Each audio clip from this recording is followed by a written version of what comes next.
ॐ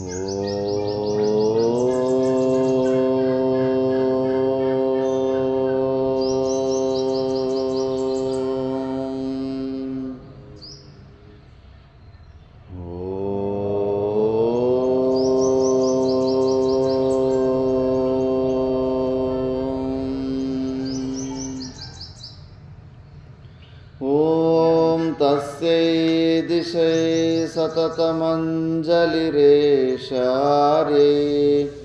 प्रक्षिप्यते मुखरितो मधुपैर्बुधैश्च जागर्ति यत्र भगवान् गुरुचक्रवर्ती विश्वोदयप्रलयनाटकसूत्रधारी दिशन्तु शम्मे गुरुपादपांसवः दिशन्तु शम्मे గురుపాదపాంసవః. మొట్టమొదటుగా ఆలయముఖ అధిష్టాత్రి దేవుళ్ళైన మార్కండేశ్వర భగవానుల సమేతము అందరు దేవతలకు ప్రణామం చేస్తూ ఇక్కడికి విచ్చేసిన సద్భక్తులందరికీ నారాయణ స్మరణ. మనము 3 రోజుల నుంచి వివేక చూడమని విచారణ చేసుకుంటున్నాము. ఇందులో శిష్యుడు అడిగిన 7 ప్రశ్నలకు సమాధానం చెప్పుకు ముందు కొన్ని అర్హతలు ఉండాలంటూ గురుదేవులు అమానిత్వాది లక్షణాలు కూడా ఉండాలి, స్వయంగా ఎవరి అజ్ఞానం వాళ్ళే తొలగించుకోవాలని చెబుతూ ఇప్పుడు ఇంకా దైవీ సంపత్తుల గురించి కూడా భగవద్గీతలో ఏదైతే 26 దైవీ సంపత్తుల గురించి వర్ణన వస్తుందో వాటి గురించి కూడా విచారం జరుపుతున్నారు. ఫస్ట్ అభయం. 3 శ్లోకాలలో 26 దైవీ సంపత్తులు ఉన్నాయి. అభయం సత్వ సంశుద్ధి జ్ఞానయోగ వ్యవస్థితి దానం దమశ్చ యజ్ఞశ్చ స్వాధ్యాయస్తపార్జవం అహింసా సత్యమక్రోధః త్యాగశాంతిరపైశునం దయాభూతేష్వలోలుప్తం మార్దవం హ్రీరచాపలం తేజక్షమా ధృతిః శౌచమద్రోహో నాతిమానిత భవంతి సంపదం దైవీం అభిజాతస్య భారత అని 3 శ్లోకాలలో 26 దైవీ సంపత్తుల గురించి భగవద్గీతలో వస్తుంది. ఫస్ట్ అభయం అంటే ఏంటి? అభయాన్ని కలిగి ఉండాలి. 2 అర్థాలు ఇస్తారు. అభయం తత్ర అభయం నామ ఇష్ట అనిష్ట సంయోగ వియోగ హేతు దర్శన జన్యం యద్ దుఃఖం తద్రాహిత్యం. మనకు ఇష్టమైన ప్రతికూల పరిస్థితులు ఉన్నప్పుడు, ఏదన్నా అదే సంయోగమైనప్పుడు, మనకిష్టమైన వస్తువులు మన నుంచి వియోగమైనప్పుడు ఒక ప్రకారమైన భయం వేస్తుంది. అందుకే ఇంట్లో తల్లిదండ్రులు కానీ పెద్దలు చాలా దుర్బల స్థితిలో ఉన్నప్పటికీ కూడా కేవలం వాళ్ళు ప్రాణంతో ఉంటే చాలు ఒక ప్రకారమైన ధైర్యం ఉంటుంది. వాళ్ళు చేసేది ఏమీ లేకపోయినా కేవలం వాళ్ళ అస్తిత్వం వలన ఒక ధైర్యం ఉంటుంది. అదే వాళ్ళు శరీర వియోగం కలిగిందంటే మళ్ళీ వారి కింద ఉన్న వాళ్ళందరూ ఒక ప్రకారమైన భయం వేస్తుంది. ఎలా నేను ఈ సంసారాన్ని ఎలా నేను ముందుకు తీసుకెళ్ళాలి అని చెప్పేసి. కాబట్టి అలాంటి భయము లేనితనాన్ని మనం పొందాలి. అదే అభయం అని. ఇంకో అర్థం ఏంటంటే యద్వా శాస్త్రోపదిష్టార్థ సందేహం వినా అనుష్ఠాన నిష్ఠత్వం. శాస్త్రము ఎన్నో విధానాలు చెబుతూ ఉంటుంది. అయ్యో, శాస్త్రం చెప్పినట్లా నేను ఇవన్నీ చేసుకుంటూ పోతే నాకు రిజల్ట్ వస్తుందా లేదా అని సంశయం వచ్చిందంటే ఆ క్రియను చేయడానికి కూడా మనకు బుద్ధి పుట్టదు. అలా కాకుండా శాస్త్రం మీద ఏమాత్రం శాస్త్రం చెప్పిందంటే మన మంచి కొరకే చెప్తుందనే ఒక దృఢ విశ్వాసంతో వినా సందేహ వినా అనుష్ఠాన నిష్ఠత్వం. సందేహం లేకుండా శాస్త్రము చెప్పిన విధానాల్ని మనము ఆచరించేలాంటి ఒక మనస్తత్వాన్ని మనము పొంది ఉండాలి. ఇలా 2 అర్థాలు అభయానికి ఇచ్చారు.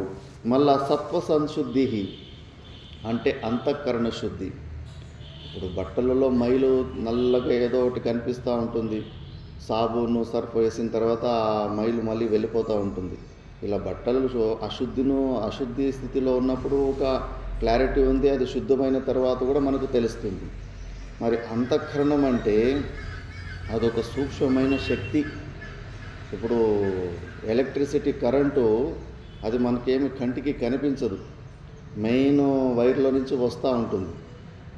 ఆ మెయిన్ వైర్లో వచ్చిన తర్వాత ఆ ఒకే శక్తినే ఫ్యాన్లో పోతే కన్నా గాలిని ఇస్తుంటుంది, మిక్సీలో పోతే కన్నా గ్రైండ్ చేస్తుంది, లైట్లో పోతే వెలుతురిస్తుంటుంది. అనేక ప్రకారాల వస్తువులో పోతే ఏ వస్తువులో పోతే అలాంటి శక్తిని బయటికి ఇస్తూ ఉంటుంది. అలాగే మనలో బింబరూప చైతన్యము ఒక సూక్ష్మ శక్తి. అది ఆ శక్తినే ప్రతిబింబ రూపంలో అంతఃకరణంలో వస్తుంటుంది. అంతఃకరణం అంటే ఒకే అంతఃకరణాన్ని 4 పేర్లుగా మనం పిలుచుకుంటాం. ఇప్పుడు ఒకే వ్యక్తిని మనిషి ఒక్కడే ఉంటాడు. ఆ ఒక్క మనిషిని 4-5 రకాలుగా చూసుకుంటారు. వాళ్ళ నాన్న కొడుక అంటాడు, భార్య మొగుడా అంటుంది, పిల్లలు తండ్రి అంటారు, మనుముళ్ళు తాత అంటారు. అలాగని 4 వ్యక్తులు లేరు అక్కడ. ఒకే వ్యక్తికే 4 పేర్లు, అవస్థను బట్టి, చూసే విధానాన్ని బట్టి. అలాగే అంతఃకరణం కూడా ఒకే ఒక సూక్ష్మ శక్తి. అది ఆ ఒక్క సూక్ష్మ శక్తికి అహంకారము, చిత్తము, మనసు, బుద్ధి అని మనం పేర్లు పెట్టుకుంటాం. ఎప్పుడు అంటే ఆ మనసు సంకల్ప వికల్పాత్మకంగా ఉన్నప్పుడు దాన్ని మనసు అంటారు. ఇది చేదునా అది చేదునా, అది కరెక్టా ఇది కరెక్టా. డైసీ కేసులో ఉన్నప్పుడు ఆ చంచలత్వం ఉన్నప్పుడు ఇప్పుడు ఆ శక్తి మనసు రూపంలో ఉంది అని. మళ్ళీ నిశ్చయాత్మిక బుద్ధి, ఏదో ఒకటి డిసిషన్, తప్పు డిసిషన్నో కరెక్ట్ డిసిషన్నో, ఇదే చేస్తాను, ఇది ఇట్లే ఉంది అని డిసిషన్ మేకింగ్ స్థితిలో ఉన్నప్పుడు దాన్ని బుద్ధి అంటాము. మళ్ళీ నేను ఈ శరీరాన్ని నేను, మళ్ళీ కర్తృత్వం, నేనే కర్త, నేనే చేశాను ఈ కార్యాన్ని అని ఆ భావన వచ్చేప్పుడు అదే అహంకార రూపంలో వ్యక్తమవుతుంటుంది. మళ్ళా మెమొరీ రీకలెక్షన్, ఈ జన్మవే కాదు పూర్వజన్మలో ఉన్న అనుభూతులను కూడా ఒకసారి నెమరేసుకుంటూ ఉంటాం మనకి తెలియకుండా. కాబట్టి పూర్వజన్మలోనివి, ఈ జన్మలోనివి జరిగిన విషయాలన్నీ మళ్ళీ దాన్ని మెమొరీ రీకలెక్ట్ చేసుకుంటాం, స్మరణ చేసుకోవడాన్ని చిత్తం అంటారు. ఇదే చాలా డేంజర్ అంటారు. ఈ పోర్షన్లో ఉన్న అంతఃకరణం మీదనే ఎక్కువ యోగులు చిత్తవృత్తి నిరోధం చేస్తుంటారు. ఎందుకంటే ఆ సంస్కారాలు, పూర్వ వాసనాలు మనల్ని బహిర్ముఖ చేస్తూ ఉంటాయి, విషయాల వైపు పోయేటట్టు చేస్తూ ఉంటాయి.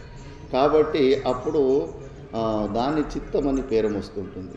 అలాగే ఆ అంతఃకరణము సూక్ష్మంగా ఉంటుంది. మళ్ళీ ఆ శక్తి మళ్ళీ ఇంద్రియాలలో, కంటిలోకి, ఈ గోళకంలోకి వచ్చిన తర్వాత అది రూపాలని వీటిని గ్రహిస్తూ ఉంటుంది. ఏ ఇంద్రియంలోకి పోతే కన్నా ఆ పని చేస్తూ ఉంటుంది. కాకపోతే ఇంద్రియము, మనసు, బుద్ధులు, అంతఃకరణము అదంతా ఒకే ఒక సూక్ష్మ శక్తి అంతే. అలాంటి అంతఃకరణాన్ని అశుద్ధి ఏంటి, అందులో అశుద్ధి ఏంటి, శుద్ధి ఏంటి, దీని గురించి విచారణ వస్తుంది. భగవద్గీతలో మధుసూదన సరస్వతి అని ఒక ఆచార్యుడు పరంపరలో అక్కడ స్పష్టంగా ఇది చేశారు ప్రమాణం ద్వారా.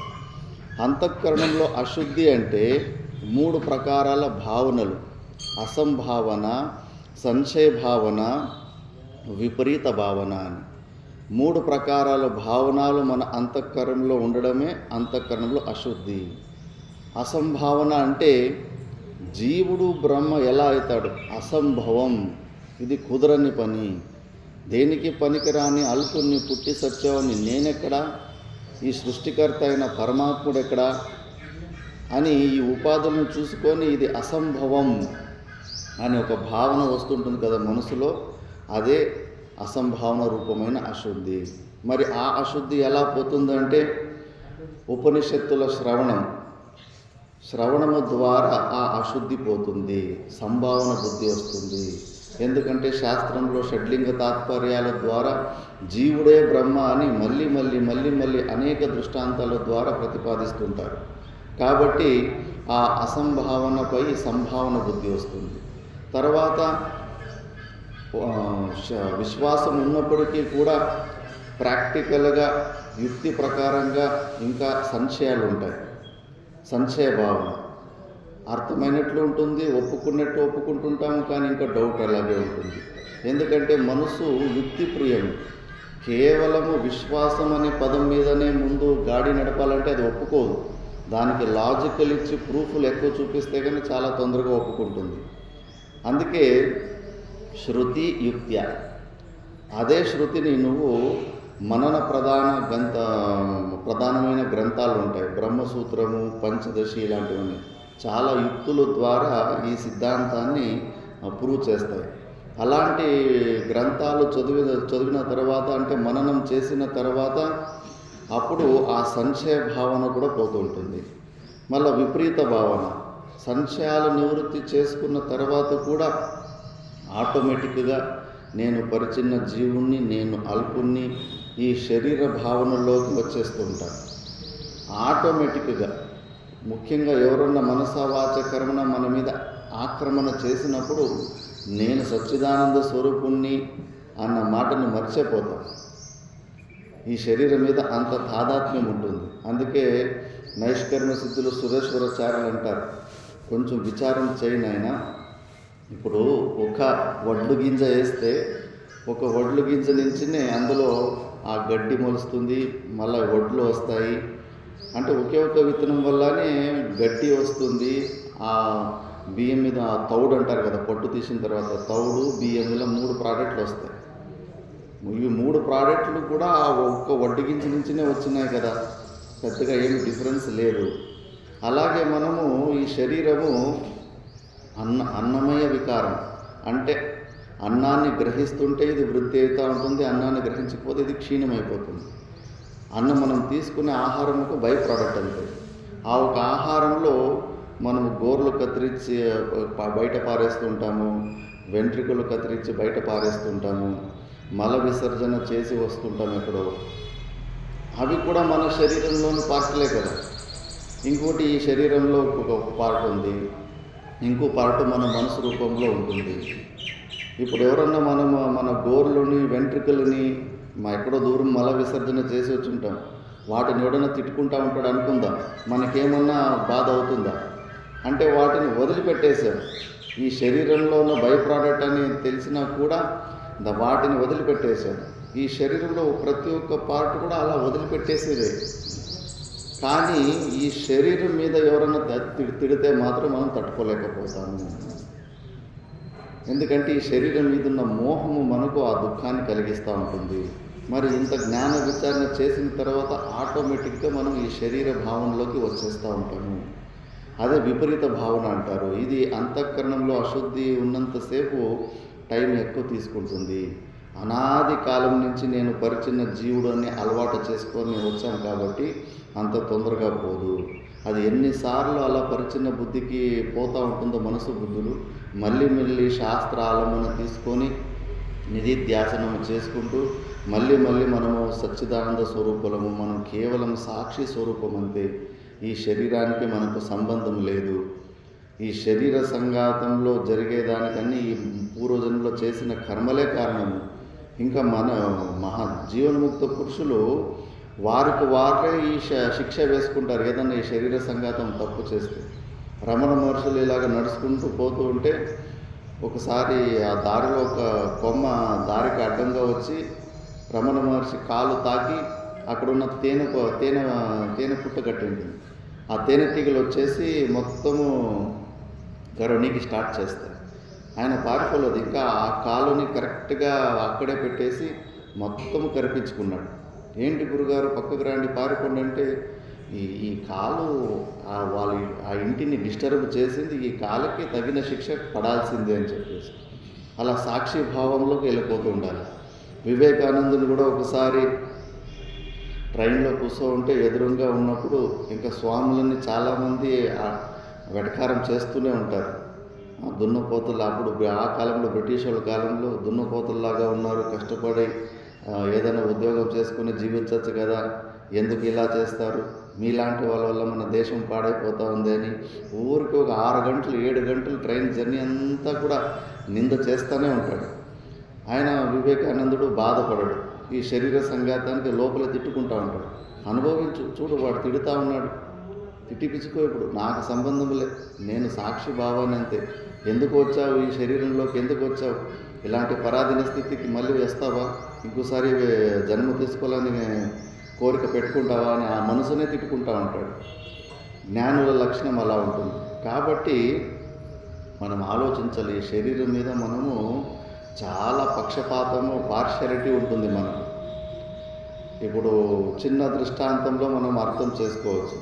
ఇప్పుడు ఎవరన్నా ఒక చిన్న పిల్లోడు రోడ్లో నడుచుకుంటూ పోతూ ఉంటాడు. ఒక 20 సంవత్సరాల కుర్రోడు ఆ చిన్న పిల్లోని ఒక ఐరన్ రాడ్ తీసుకొని కొట్టి కొట్టి చంపేస్తాడు అనుకున్నాడు. ఆ సీనుని చూసిన వ్యక్తికి ఆ 20 సంవత్సరాల కుర్రోడు మీద మనకి కోపం వస్తుందా లేదా? తప్పకుండా కోపం వస్తుంది. మళ్ళీ వాడు చేసిన తప్పుకి ఇమీడియట్గా పోలీసులు వచ్చి వాడిని పట్టుకొని వాడిని కుక్కని కొట్టినట్లు కొడతారు. కొడుతున్నప్పుడు వాడు 20 సంవత్సరాల కుర్రోడు, వాడు కూడా ఆ దెబ్బలు తట్టుకోలేక కేకలు బట్టి అరుస్తూ ఉంటాడు. పోనీ అప్పుడన్నా మనకు వాడి మీద దయ వస్తుందా? రాదు. ఆ చిన్న పిల్లోని చంపేశాడు దుర్మార్గుడు. వాడు చేసిన తప్పుకి వాడికి ఆ శిక్ష తప్పకుండా పడాల్సిందే. ఎందుకంటే మనం కేవలం సాక్షి భావంలో నిలబడి చూస్తున్నాం కాబట్టి అది కరెక్టే. వాడు తప్పు చేశాడు, వాడికి ఆ శిక్ష కావాలని మన మనసులో ఉంటుంది. కానీ ఆ కుర్రవాడి తండ్రి ఉంటాడు కదా, ఆ తండ్రి దాన్ని చూసి తట్టుకోలేడు. పోయి దాన్ని అడ్డుకునే ప్రయత్నం చేస్తాడు. ఏదో ఒక లాయర్ని పట్టుకొని బెయిల్ తీసుకొని కొడుకుని కాపాడుకునే ప్రయత్నం చేస్తాడు. ఎందుకంటే ఆయన సాక్షి భావంలో చూడలేడు. అక్కడ కొడుకుని మమభావం ఎక్కువ ఉంటుంది. కాబట్టి అక్కడ కొడుకుకి అనుభవిస్తున్న దుఃఖం ఆ తండ్రికి కూడా వస్తూ ఉంటుంది. అక్కడ స్వార్థం వచ్చేస్తుంది. మనం కూడా అంతే, ఈ శరీరాన్ని సాక్ష్యభావంలో ఉండి చూసినప్పుడు ఈ శరీర సంఘాతానికి ఎలాంటి హింసలు జరుగుతున్నా కూడా మనకు సంబంధం లేకుండా ఉంటుంది. దీనితోటి మనం అహంభావంతో మోహం పెంచుకుంటే మాత్రము దీనికి ఉన్న సుఖ దుఃఖాలు మనవైపోతుంటాయి. అందుకే మనం ఆ సాక్షి భావంలోనే నిలబడేలాంటి అలవాట్లు చేసుకుంటూ ఉండాలి. అందుకే నిధిధ్యాసను విపరీత భావన పోవడానికి కొంత సమయం పడుతుంది. ఈ 3 ప్రకారాలు భావనలు లేకుండా ఉండడాన్నే అంతఃకరణ శుద్ధి అంటారు. అప్పుడు మళ్ళీ నీకు జ్ఞానము చాలా లేటుగా, మరి నీకు ఇమ్మీడియట్గా నీకు జ్ఞానం ఫలీభూతం అయిపోతుంది. దాన్ని సత్వసంశుద్ధి అని అంటారు. మళ్ళీ జ్ఞానయోగ వ్యవస్థితి, ఏదైతే శ్రవణ మన నిధిధ్యాసనాల ద్వారా జ్ఞానాన్ని, పరోక్ష జ్ఞానాన్ని పొంది దాన్ని అపరోక్ష జ్ఞానము చేసుకొని అందులోనే ఉండేలాంటి అలవాటు చేసుకుంటూ ఉండాలి. మనమున్న చుట్టుముట్టు ఉన్న వాతావరణం కూడా మన ఆత్మజ్ఞానానికి డిస్టర్బెన్స్ లేకుండా ఉన్నలాంటి అలాంటి ప్లేసెస్ని సెలెక్ట్ చేసుకోవాలి. దాన్ని వివిక్త దేశ సేవిత్వం అంటారు. ఎప్పుడు మన స్వరూప స్థితి నుంచి బయటకు రాకూడదు. మనము అలాంటి ఫ్రెండ్సే ఉండాలి. మాట్లాడితే ఆత్మజ్ఞానం గురించి మాట్లాడేలాంటి ఫ్రెండ్స్ ఉండాలి. అప్పుడు అది అందులోనే మనము స్థిరంగా ఉండడానికి అవకాశం ఉంటుంది. దాని తర్వాత దానం గురించి వస్తుంది. దానం ప్రతి ఒక్కరూ కూడా ఎవరైతే సంపాదన చేస్తూ ఉంటారో అందులో 6 భాగాలలో 1 భాగము దాన ధర్మాలకే వాడుకోవాలని. ఇది మైక్ కొంచెం సెట్ రీసౌండ్ వస్తుంది.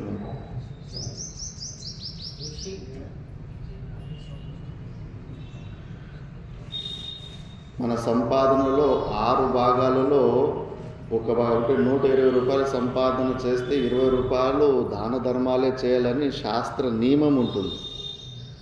అది విధానమే. ఆ 20 రూపాయలు దాన్ని మనము దాన ధర్మాలకు ఉపయోగించకుండా స్వార్థానికి వాడుకుంటే దానివల్ల ఇంకా ఎక్కువ సైడ్ ఎఫెక్ట్ల వల్ల మనశ్శాంతి కూడా లేకుండా పోతుంది. ఇంకా ఈ విషయం గురించి ఎక్కువ సాధు సత్పురుషులు ఎక్కువ చెప్తే వచ్చేసేడప్ప వసూలు చేయడానికి అనుకుంటారని చెప్పేసి. కాకపోతే ఈ కలియుగంలో అంతో ఎంతో ఈ దానం చేసే గుణం వల్లనే అంతో ఎంతో ధర్మం నిలబడి ఉంది. అది కూడా లుప్తమైపోతే మళ్ళీ ఇంకా ధర్మము ఆ 1 పాదం కూడా లేకుండా అయిపోతుంది. పుణ్యకర్మలు ఎప్పుడే కానీ ఎవరు కష్టపడింది వాళ్ళే అనుభవిస్తారు. దానం ఎలాంటిదంటే బావిలో నీళ్ళు ఉంటాయి. ఆ నీళ్ళని మనము ఎంత తీసి వాడుకుంటా ఉంటే ఇంకా అన్ని నీళ్ళు మళ్ళీ ఊరుతూ ఉంటాయి. నీళ్ళు వాడితే ఖర్చు అయిపోతాయని అలాగే పెట్టుకుంటే అలాగే ఉంటాయి, ఎవరికి ఉపయోగం లేకుండా అలాగనే ఉంటుంది. కొన్ని పుణ్యకర్మలు జన్మలకు కాపాడుతూ ఉంటాయి. అస్సాంలో నిగమానంద సరస్వతి అని ఒక మహానుభావుడు ఉంటాడు. ఒక 150-200 సంవత్సరాల క్రితం చరిత్ర. ఆయనకు 2 శిష్యులు ఉంటారు, ఒకే ఊర్లోనే ఉంటారు. 2 ఒకే వయస్సు ఉన్న వాళ్ళే. 2 గురు దగ్గర వచ్చి ఉపదేశం తీసుకొని బిజినెస్లు స్టార్ట్ చేసుకుంటారు. 2 ఒకే ప్రకారం బిజినెస్ స్టార్ట్ చేసినా ఒక్కడు మాత్రం చాలా సక్సెస్ అయిపోతూ ఉంటుంది, అన్ని అనుకూల పరిస్థితులు అవుతుంటాయి. ఇంకొకటికి మాత్రం బిజినెస్ సరిగ్గా అవ్వదు. కాబట్టి అతనికి ఎప్పుడు దుఃఖం వస్తూ ఉంటుంది. మేమిద్దరూ ఒకేలాగానే ప్రయత్నం చేస్తున్నాము, వాడికి చూస్తే అన్నీ మంచిగా జరుగుతున్నాయి, నాకెందుకు జరగడం లేదు అని చెప్పేసి అప్పుడు గురుగారి దగ్గరికి పోయి తన బాధను వ్యక్తం చేస్తాడు. అప్పుడు గురుగారు చెప్తారు, చూడు నాయనా, వాడు 3 జన్మల క్రితము పలానా ఊర్లో ఒక బావిని తోడించాడు. మంచిగా రాతితోటి మంచిగా కట్టి నీళ్లు సేదుకోవడానికి కూడా మంచిగా అనుకూలం చేసి పెట్టాడు. ఇప్పుడు కూడా ఆ బావి అలాగే ఉంది. ఇప్పుడు కూడా ఆ ఊర్లో ఆ బావిలోని నీళ్లు మనుషులు, పశువులకి అన్నిటికీ వాడుతున్నారు. ఎప్పటి వరకు ఆ బావి ఉంటుందో వాడు ఏ జన్మకు పోయినా ఎక్కడికి పోయినా ఆ పుణ్య ఫలము వానికి ఇలాగే అన్నీ అనాయాసంగానే వాడి పనులు జరుగుతూ ఉంటాయి. అట్లా కొన్ని పుణ్యకర్మలు, దాన కర్మలు ఎప్పటికీ మనల్ని కాపాడుతూనే ఉంటాయి. ఇప్పుడు ఈ గుడిని ఎంతోమంది దాన ధర్మాలు చేసి బిల్డింగ్కి డబ్బులు అవన్నీ ఇచ్చింటారు. ఇక్కడ మంచి కార్యక్రమాలు, సత్సంగం ఇవన్నీ చేసుకుంటున్నాం కదా, ఇందులోని షేర్ కూడా వాళ్ళు ఏ జన్మలో ఉన్నా ఎక్కడున్నా కూడా వాళ్ళకు కూడా వాళ్ళ అకౌంట్ కూడా వెళుతూ ఉంటుంది. కాబట్టి పుణ్యకర్మలు చేయడానికి ఎక్కువ ఆలోచించకూడదు. అంటే పాత్రత చూసుకోవాలి. యోగ్యమైన పాత్రుడికే అలా దాన ధర్మాలు చేసుకుంటూ ఉండాలి. దాని తర్వాత వస్తుంది దమః. మనము బాహ్యేంద్రియ నిగ్రహం గురించి మనం మాట్లాడుకున్నాము.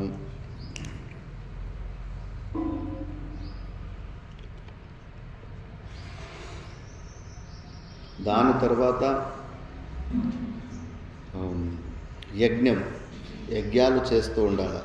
యజ్ఞాలలో శ్రౌత అగ్నిహోత్ర దర్శపూర్ణమాసాది స్మార్తశ్చ దేవయజ్ఞ, పితృయజ్ఞ, భూతయజ్ఞ, మనుష్యయజ్ఞ ఇది చతుర్విధా యజ్ఞ. బ్రహ్మయజ్ఞస్య స్వాధ్యాయపదేన ప్రాగుప్తే. ఎందుకంటే 3 ప్రకారాలు ఉంటాయి.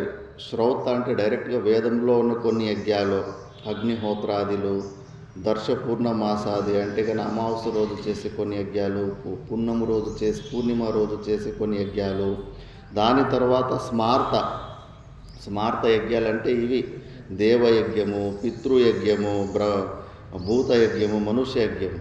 మనము గృహస్థాశ్రమంలో ఉన్నప్పుడు కొన్ని దోషాలు మనము అవాయిడబుల్. చెత్త ఊడుస్తూ ఉంటాము, ఆ చీపురు కిందికి వచ్చేసి కొన్ని చీములు అవి ఇవి చనిపోతూ ఉంటాయి. వంట చేస్తున్నప్పుడు ఆ పొయ్యిలో కొన్ని పురుగులు ప్రాణాన్ని కోల్పోతూ ఉంటాయి. బకెట్లో దాంట్లో నీళ్లు నింపి ఉంటాము, అందులో కొన్ని జీవులు పోయి ఆ ప్రాణాన్ని వదులుతూ ఉంటాయి. మళ్ళీ ఏదన్నా మిషన్లో పిండి ఆడించుకోవడానికి వెళ్ళినప్పుడు అందులోపల కొన్ని జీవులు చనిపోతూ ఉంటాయి. కాబట్టి ఇవన్నీ మనము తప్పించుకోవడానికి వీలు కాదు. ఇలాంటి దోషాలు ఉంటాయి. కాబట్టి ఈ పంచమహాయజ్ఞాలు చేసుకుంటూ ఉంటే ఆ దోష నివృత్తి అవుతుంటుంది. ఏంటి అవి అంటే ఫస్ట్ దేవయజ్ఞం. దేవతా ఉద్దేశేన ద్రవ్యత్యాగ. దేవతల్ని ఉద్దేశించి స్వాహ అంటూ ద్రవ్యత్యాగం చేసేది ఈ దేవయజ్ఞము. అలాంటి యజ్ఞాలు కూడా చేసుకుంటూ ఉండాలి. ఇవి లుప్తమే అయిపోయాయి, ఎక్కడ కనిపిస్తలేవు. ఎక్కడో ఒకసారి కనిపిస్తున్నాయి, కానీ ఆ అలవాటే పోయింది. మళ్ళా పితృదేవతలకు తర్పణలు అవి ఇవి వాళ్ళ నిమిత్తం మీద మంచి కార్యాలు చేస్తూ ఉండాలి. అప్పుడే వాళ్ళ ఆశీర్వాదం మనకు దొరుకుతుంటుంది. మళ్ళీ భూతయజ్ఞ, మనం ముందు తాత ముత్తాతలనే మనం అబ్జర్వ్ చేస్తే వాళ్ళు భోజనం చేయడానికి ముందు కొద్దిగా భోజనము ఒక ముద్ద బయట తీసి పెట్టుకునేవారు. తర్వాత తిన్న తర్వాత దాన్ని తీసి బయట కుక్కకో పక్షులకో వేసేవారు. అలా మనం చుట్టూ ఉన్న ఈ అన్య భూతాలకు కూడా మనము చూసుకుంటూ ఉండాలి. ప్రతి ఒక్కటి కూడా మనకి కాంట్రిబ్యూషన్ చేస్తూ ఉంటాయి. పాములు వాయువులో ఉన్న విషాన్ని భక్షిస్తూ ఉంటాయి. ఎర్ర పులుగు ఉంటుంది కదా, అది భూమిలో మనకు ఎరువు తయారు చేస్తూ ఉంటుంది. అలా ప్రతి ఒక్క జీవి కూడా మనంతా జీవితాలు లింక్ ఉంటాయి కాబట్టి వాటిని కూడా మనము చూసుకోవాలి. ఆ బాధ్యత కూడా మనకే ఉంటుంది. ఆ చిన్న చిన్న పక్షులు ఉంటాయి, అవి పొలంలో ఉన్న పురుగులను తిని ఆ పంటను కాపాడుతూ ఉంటాయి. కాబట్టి వాటిని కూడా మనము చూసుకుంటూ ఉండాలి. మళ్ళీ మనుష్య యజ్ఞము, దాన ధర్మాదులు, పరోపకారాదులు ఇలావన్నీ చేసుకుంటూ అవి చేస్తూ ఉండాలి.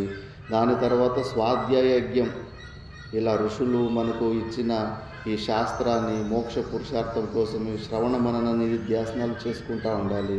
ఈ శాస్త్రాన్ని కూడా పరంపర తర్వాత మనము దాన్ని చక్కగా చదువుకొని మళ్ళీ మన నెక్స్ట్ జనరేషన్కి కూడా దీన్ని వాళ్ళకు కూడా అందేటట్టుగా ఈ పరంపరాన్ని అలాగే లైవ్గా ఉంచాలి. లేదంటే కనుక పరంపర ఒక్కసారి విచ్ఛేదం అయిపోతే కానీ ఆ లింకే కట్ అయిపోతుంది. ఇప్పటికీ ఎన్నో శాఖల వేదాలు అలాగే అంతరించిపోయినాయి. ఎందుకంటే వాళ్ళు నెక్స్ట్ జనరేషన్కి కరెక్ట్గా అందించలేకపోయారు. కాబట్టి ఇలా స్వాధ్యాయజ్ఞం కూడా చేసుకుంటూ ఉండాలి. ఇవన్నీ దైవీ సంపత్తులు. దాని తర్వాత ఆర్జవం ఫస్ట్, దాని తర్వాత తపస్సు కలిగి ఉండాలి. తపస్సు శరీరాది భేదేన త్రివిధం, 3 ప్రకారాల తపస్సు ఉంటుంది. దేవద్విజగురు ప్రాజ్ఞ పూజనం శౌచమార్జవం బ్రహ్మచర్యమహింసా చ శారీరం తప ఉచ్యతే. ఇది శారీరక తపస్సు. దేవతల మీద ద్విజులు అంటే యజ్ఞోపవిత సంస్కారము కలిగిన వారు, గురువుల మీద, ప్రాజ్ఞులు అంటే విద్వానులు అంటే ఈ బ్రహ్మజ్ఞానము తెలిసిన వారి మీద మనకు వాళ్ళ పూజ చేసుకోవడం అంటే వాళ్ళ మీద భక్తిని పెంచుకోవడము. మళ్ళా శౌచం గురించి మనం విచారణ చేసాము. మళ్ళీ స్ట్రైట్ ఫార్వర్డ్నెస్, ఆర్జవం, ఇవన్నీ కలిగి ఉండి మళ్ళీ బ్రహ్మచర్యం అహింసాచ. బ్రహ్మచర్యం అంటే పెళ్ళి చేసుకున్న వాళ్ళు కూడా ఏకపత్ని వ్రతుడై ఉండి స్త్రీ ఏకపతి వ్రతము చేస్తున్నప్పుడు అప్పుడు అది కూడా బ్రహ్మచర్యం కిందకే వస్తుంటుంది. కాకపోతే అలాంటి బ్రహ్మచర్యాన్ని పాటించి మళ్ళా అహింసను మనసా వాచ కర్మన ఎవరికి ఇబ్బందులు కలిగించకుండా ఉండి ఇలా ఉంటే ఇది శారీరక తపస్సు అంటారు. శరీరము ద్వారా చేసే తపస్సు ఇది. దాని తర్వాత అనుద్వేగకరం వాక్యం సత్యం ప్రియహితం చ యత్ స్వాధ్యాయాభ్యసనం చైవ వాంగ్మయం తప ఉచ్యతే. ఇది వాక్కు ద్వారా చేసే తపస్సు. అనుద్వేగకరం వాక్యం, మనం ఎలా మాట్లాడాలంటే మనం మాట్లాడే మాటతోటి ఇంకొకరి మనసు ఉద్వేగానికి గురి కాకూడదు, ఎంబ్రేస్ కాకూడదు, వాడికి అన్కంఫర్టబుల్ కాకూడదు. అలాంటి వాక్యాలే మాట్లాడాలి. ఎలా అంటే సత్యం ప్రియం హితం చయ. మనం మాట్లాడేది సత్యమై ఉండాలి. కేవలం సత్యంగా ఉంటే కూడా టక్కని చెప్పకూడదు. గుడ్డివాడా అంటే కానీ అది సత్యమే, అబద్ధమేమీ లేదు. కానీ అది వాడికి సత్యం కానీ అది ప్రియం కాదు, వాడికి అది నొప్పేస్తుంది. గుడ్డివాడన్నా కుంటివాడన్నా వాడికి బాధ కలుగుతుంది. కేవలం సత్యంగా ఉంటే దాన్ని చెప్పకూడదు. అది ప్రియంగా కూడా ఉండాలి, వాడికి హితంగా కూడా ఉండాలి. ఇప్పుడు మంతర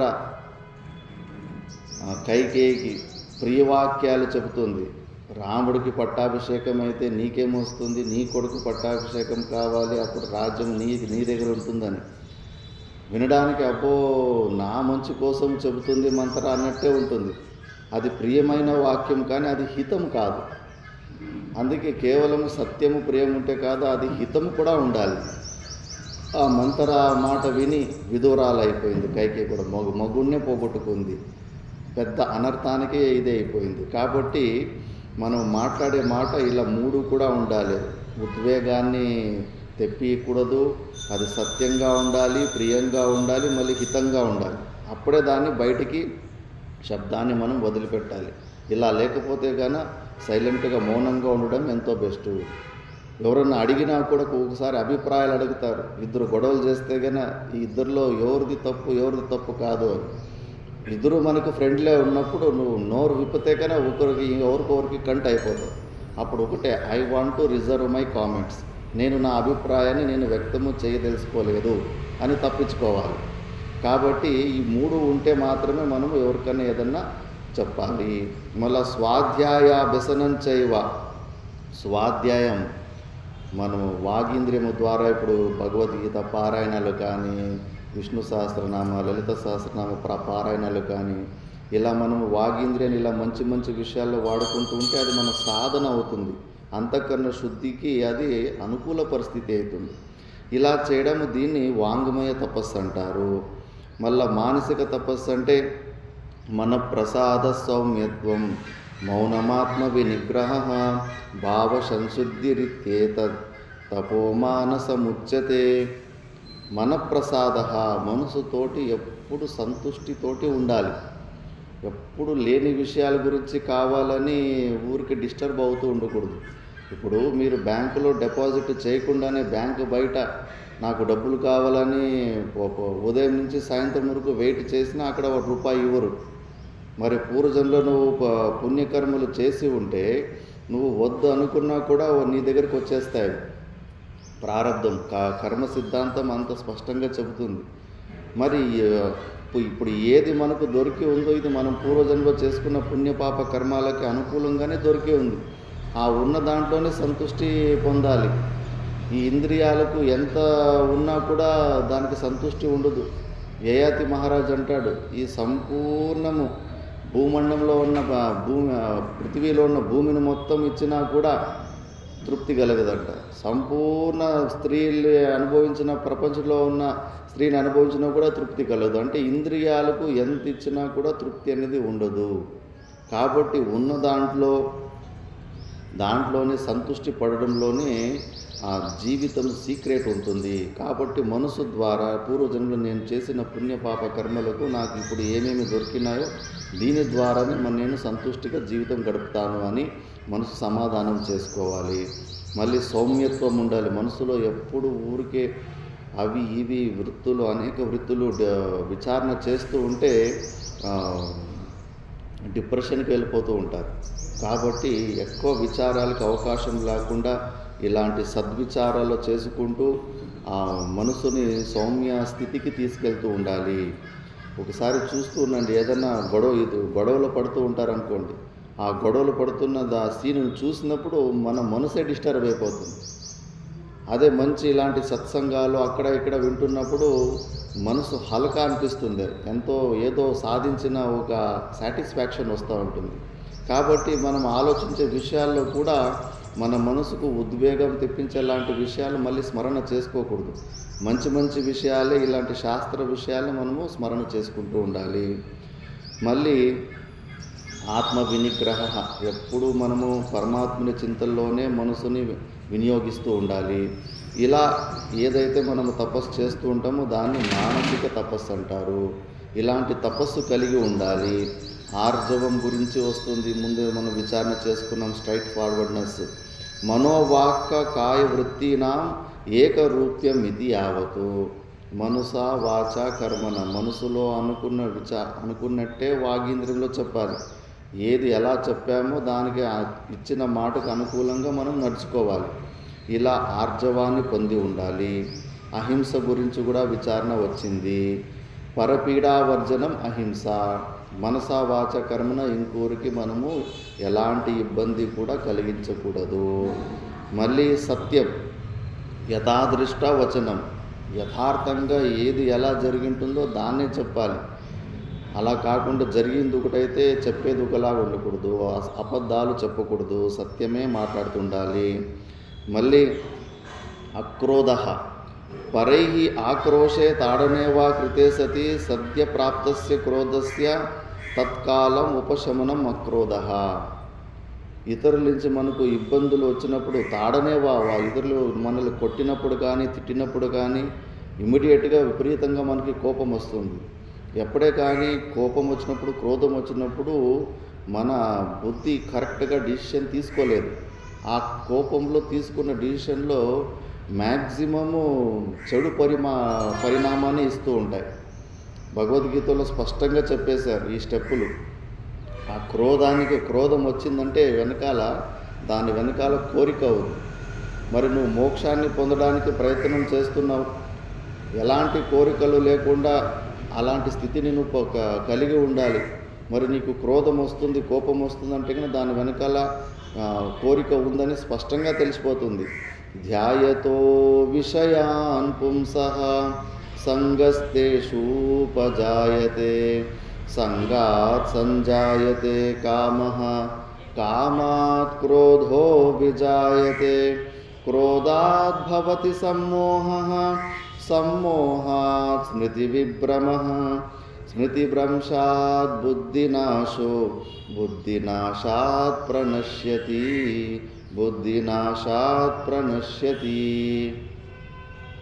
ఫస్ట్ మిస్టేక్ ధ్యాయతో విషయాన్ పుంసః. విషయాలను మనం గుర్తు తెచ్చుకుంటాం, ఏదో ఒకటి ఆ విషయ స్మరణ చేసుకుంటాం, మళ్ళీ ఆ విషయాన్ని పొందాలని కోరిక పుడుతూ ఉంటుంది. ఆ కోరిక పుట్టిన తర్వాత ఆ కోరికకు నెరవేరకుండా ఎవరన్నా అడ్డం వచ్చారనుకోండి, వాళ్ళ మీద మనకు క్రోధం వస్తుంటుంది. ఆ నిమిత్తం మీద కోరికలలో చాలా సూక్ష్మంగా ఆలోచించాలి. నా పాటుకు నేను సైలెంట్గా ఉండాలి, నా జోలికి ఎవరూ రాకూడదు, ఇది కూడా కోరికే, ఇది ఒక ఎక్స్పెక్టేషన్ నీకు. ఇలాంటి కోరికలు ఉన్నప్పుడు కూడా మళ్ళీ ఎవరైనా వచ్చి డిస్టర్బ్ చేస్తే కానీ వాళ్ళ మీద నీకు క్రోధం వచ్చేస్తుంది. నేను ఇలా ఉండాలి, నేను అలా ఉండాలి, ఎలాంటి ప్రకారమైన కోరికకు కూడా మనము అవకాశం ఇవ్వకూడదు, ఫ్లెక్సిబుల్గా ఉండాలి. లేదంటే కానీ అలాంటి కోరికలు పెట్టుకున్నప్పుడు ఆ కోరికకు అడ్డంగా ఎవరన్నా డిస్టర్బెన్స్ వచ్చినప్పుడు వాళ్ళ మీద క్రోధం వస్తుంది. క్రోధం వచ్చిన తర్వాత ఏంటంటే గురువులు చెప్పేవారు, ఎప్పుడు దేని మీదన్నా ఎవరి మీదన్నా కోపం వచ్చినప్పుడు సడన్గా ఎవరి దగ్గర మాట్లాడుకోకుండా రూమ్లోకి వెళ్ళి కొంచెం తలుపు వేసుకొని కాసేపు పడుకొని లేమంటారు. కాసేపు పడుకొని లేచిన తర్వాత ఆటోమేటిక్గా అది చల్లబడిపోయి ఉంటుంది. లేదు అక్కడే ఆ గొడవ జరిగిన ప్లేస్తో అక్కడే ఉండి వాళ్ళు ఒక మాట అంటుంటే మనం ఒక మాట అనేది అంతకంత పోయిసి పెద్ద గొడవకి కారణమవుతుంటుంది. అందుకే ఈ అక్రోధ అంటే వచ్చిన కోపాన్ని సడన్గా మనం దాన్ని శాంతింప చేసుకోవాలి. లేదంటే కానీ మళ్ళీ బ్రేక్ ఫెయిల్యూర్ అయిన గాడి డౌన్లో వెళ్తే ఎలా మనకు కంట్రోల్ దొరకదో అలా క్రోధం వచ్చిన తర్వాత బండి బ్రేకులు దొరకవు. మనసా వాచ కర్మన మనము అటాక్ చేసేస్తాం. ఎందుకంటే ఇప్పుడు అమ్మా నాన్నలకు ఎదురు జవాబు చెప్పకూడదు, పూజ్యభావన ఉండాలి, గురువులకు ఎదురు జవాబు చెప్పకూడదు, వాళ్ళ మీద చేసుకోకూడదు అని ఆ విషయం మనకు తెలిసి ఉంటుంది. కానీ స్మృతి విభ్రమ, క్రోధం వచ్చిన తర్వాత ఆ స్మరణం ఆ సమయానికి గుర్తుకు రాదు. ఇప్పుడు ఎవరన్నా ఏదైనా గట్టిగా కేకలు పెడుతుంటే 10 మంది ఏమనుకుంటారు? 10 మందిలో ఉన్నప్పుడు చాలా డిసిప్లిన్గా శిస్తుగా ఉండాలని తెలియదా అని మనమే పిల్లలకి వాళ్ళకి గుణపాఠాలు చెబుతూ ఉంటాం. అదే మనకు కోపం వచ్చేసి గొడవలు చేస్తున్నప్పుడు గట్టిగా కేకలు వేసుకుంటూ ఉంటాం. 100 మంది చూస్తున్నప్పుడు కూడా అప్పుడు ఆ జ్ఞానం మర్చిపోయి ఉంటాం. మనం ఇతరులకి 10 మంది ఉన్నప్పుడు చాలా డిసిప్లిన్గా సైలెంట్గా ఉండాలని చెప్పి ఉంటాం. ఆ కోపం వచ్చిన తర్వాత ఆ జ్ఞానం మనం మర్చిపోతాం. ఎందుకంటే స్మృతి విభ్రమ, స్మృతి మనం మర్చిపోతాము. అందుకే క్రోధము చాలా చెడ్డది. కాబట్టి వచ్చిన క్రోధాన్ని సడన్గా మనము సైలెంట్గా చేసుకోలేదు. దాన్ని అక్రోధ అంటారు. సత్యప్రాప్తస్య క్రోధస్య తత్కాలం ఉపశమనం. సైలెంట్గా వెళ్ళిపోయి రూమ్ లోపలికి వెళ్ళిపోయి కాసేపు నిద్రపోయి మళ్ళీ లేస్తే కన్నా మైండ్ చల్లబడుతుంది. దాని తర్వాత త్యాగం గురించి అంటే దుఃఖసంగ పరిత్యాగ. మనకు ఎప్పుడూ చాలా దుఃఖాన్ని ఇచ్చేలాంటి వస్తువులు కానీ దుఃఖాలు ఇచ్చేలాంటి వ్యక్తుల ద్వారా నుంచి మనము దూరంగా ఉండాలి. లేకపోతే కన్నా వాళ్ళు ప్రతిరోజు అలాంటి హింసలు చేస్తూ ఉంటే కన్నా మనలో ఉన్న ఆసురి సంపత్తులు జాగృతి అయిపోతాయి. కాబట్టి అలాంటి దుఃఖ సంగ త్యాగ. మళ్ళీ శాంతి అంతరింద్రియ ఉపరతి. ఇంద్రియాలని మనము పరమాత్మ వైపు తిప్పినప్పుడు మాత్రమే మనకు ఆ శాంతి లభిస్తుంది. బయట ప్రపంచం వైపు తిప్పితే ఆ శాంతి మనకు లభించదు. మళ్ళీ అపైశునం, అపైశునం అంటే నిందారాహిత్యం, నిందారసము లేనితనము. పైశునం అంటే పరదోష ప్రకాశనం. ఇది చాలా ఆ, అందరికీ ఉంటుంది హెచ్చు తక్కువ నిందారసం. ఎక్కడన్నా కానీ అబ్జర్వ్ చేయండి, ఒక ముగ్గురు నలుగురు 5-6 మంది కూర్చొని మాట్లాడుకుంటూ ఉంటే కావాల్సి ఉంటే మొబైల్ రికార్డర్ పెట్టి చూడండి, ఎవరో ఒకరిని నింద చేసేసి ఉంటాం. 4-5 మంది కలుసుకొని మాట్లాడుకున్నప్పుడు తప్పకుండా ఎవరి మీదనో ఒకరి మీద నిందలు చేసి ఉంటాము. దానివల్ల చాలా లాస్ ఉంది మనకు. పురాణాల్లో ఒక దృష్టాంతం వస్తూ ఉంటుంది. ఒక దేశంలో ఒక రాజు ఉంటాడు, మంచి రాజు. అతడు, నా రాజ్యంలో ఎవరు భిక్షుకులే ఉండకూడదు, వాళ్ళకి ఏమేమి అవసరం ఉందో వాళ్ళందరికీ ఆ ఏర్పాట్లు, అన్నదాన సత్రాలు ఇవన్నీ ఏర్పాటు చేసేద్దామని చెప్పేసి అందరికీ వ్యవస్థలు చేసింటారు. మళ్ళీ కొన్ని రోజుల తర్వాత ఆయన బయట వెళ్తుంటే కన్నా ఒక గుడివాడ రూపంలో భిక్ష ఆడుకుంటుంటాడు. రాజుకు డౌట్ వస్తుంది, అయ్యో నేను అన్ని ఫెసిలిటీలు ఇచ్చాను కదా, ఎవరికి ఏ ఇబ్బంది కలగకుండా ఇంకా వీడు ఎవరు గుడ్డివాడలాగా భిక్ష ఎత్తుకుంటున్నాడు, వీడెవడో దొంగలాగా ఉన్నాడు, గుడ్డివాడ యాక్టింగ్ చేసుకుంటూ దొంగతనానికి వచ్చాడేమో, పోయి కనుక్కుందామని చెప్పేసి దగ్గరికి పోయేసి వీడు నిజమైన గుడ్డివాడ కాదా అని టెస్ట్ చేయడానికి అక్కడ పెండది చిన్న ఉండ తీసుకొని వాడు ప్లేట్లోకి వేసేసాడంట. కాకపోతే వాడు నిజమైన గుడ్డివాడు కాబట్టి అది ఏదో తినే పదార్థం అని చెప్పేసి ఆ పెండని తినేసాడు. తినేసేసరికి రాజుకు పశ్చాత్తాపం ఉంది, అయ్యో పాపం వీడు నిజమైన గుడ్డివాడులాగానే ఉన్నాడు అని పశ్చాత్తాప కొద్దిగా పడ్డాడు. కాకపోతే అప్పటికి తప్పు జరిగిపోయింది. ఇంకా అదే రోజు ఆ రాజుకు ఒక మంచి మంత్రి ఉంటాడు. ఆ మంత్రి ఇంట్లో ఎవరో ఒక మృత్యు దగ్గర అయినప్పుడు యమదూతల్ని యమధర్మరాజు పంపిస్తే బై మిస్టేక్ ఈ మంత్రిని తీసుకెళ్ళిపోయింటారు యమదూతలు. తీసుకెళ్ళిపోయి అక్కడ యమలోకానికి అక్కడ తీసుకెళ్ళిపోతే యమధర్మరాజు వీళ్ళని తిడతాడు, ఈయనని ఎందుకు తీసుకొచ్చారా, ఈయన పక్కింటి ఆయన తీసుకురమ్మంటే ఈయనని తీసుకొచ్చేసారు కదా మీరు అంటే, సరేలే అని తప్పు అయిపోయింది మంత్రి గారు, మీకు ఇంకా ఆయుష్ ఉంది, మీని మళ్ళా తిరిగి పంపించేస్తాంలే అంటారు. ఇంకా యమలోకంలో అటు ఇటు చూస్తుంటే పెద్ద పెండది పర్వతంలాగా కనిపిస్తూ ఉంటుంది. నరకంలో ఈ పెండ ఏంటి, ఈ పర్వతం ఏంటి అని అడుగుతాడు. అదా, మీ రాజు వస్తాడు కదా, మీ రాజు చేతులు తినిపిస్తాంలే ఇవన్నీ అన్నాడు. అయ్యో మా రాజు చాలా మంచివాడు, ఎవరికి ఏ ఇబ్బందులు కలగకుండా ఉండాలని చెప్పేసి మాకంతా ఇంత మంచిగా చూసుకున్నాడు, అలాంటి మా రాజు ఈ శిక్ష అనుభవించడం, అది ఇంత పెద్ద గుట్టలాగా ఉన్న పెండని తినడమా, మాకు అసలు ఇష్టం లేదు, మా రాజును మేము కాపాడుకోవాలంటే ఏమి చేయాలి ఈ శిక్ష నుంచి అంటే, ఒకటైతే ఉంది, ఎవరన్నా మీ రాజును ఆయన చేయని తప్పుకు ఆయన మీద నిందలు చెప్పుకుంటా ఉంటే కనుక అది వాళ్ళ అకౌంట్కి వెళ్ళిపోతూ ఉంటుంది.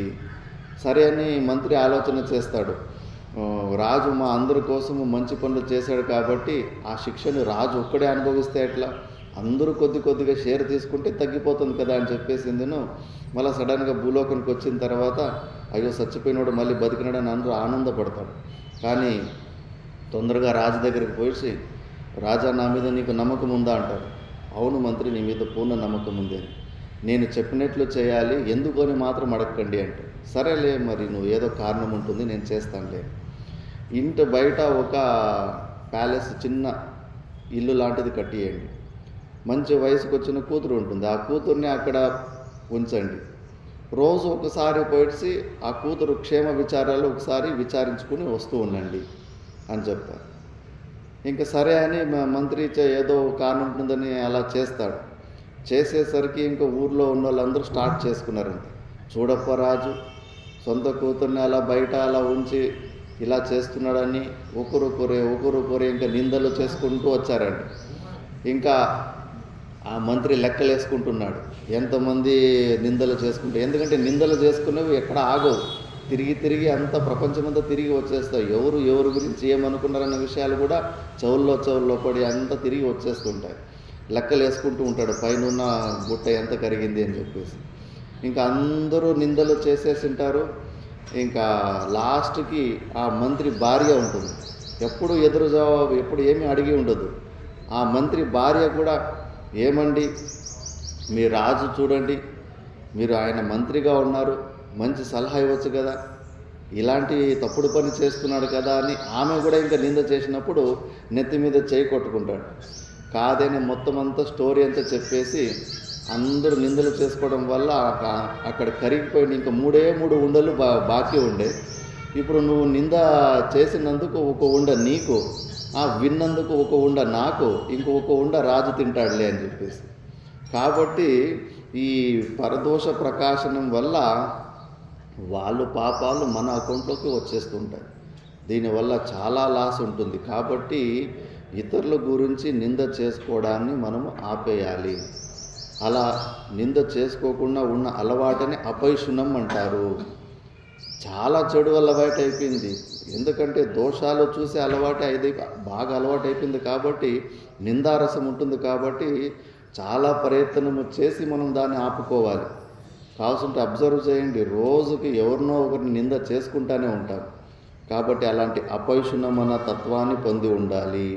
మళ్ళీ దయ, దుఃఖితేషు భూతేషు తదీయ దుఃఖ అసహిష్ణుత్వం దయ.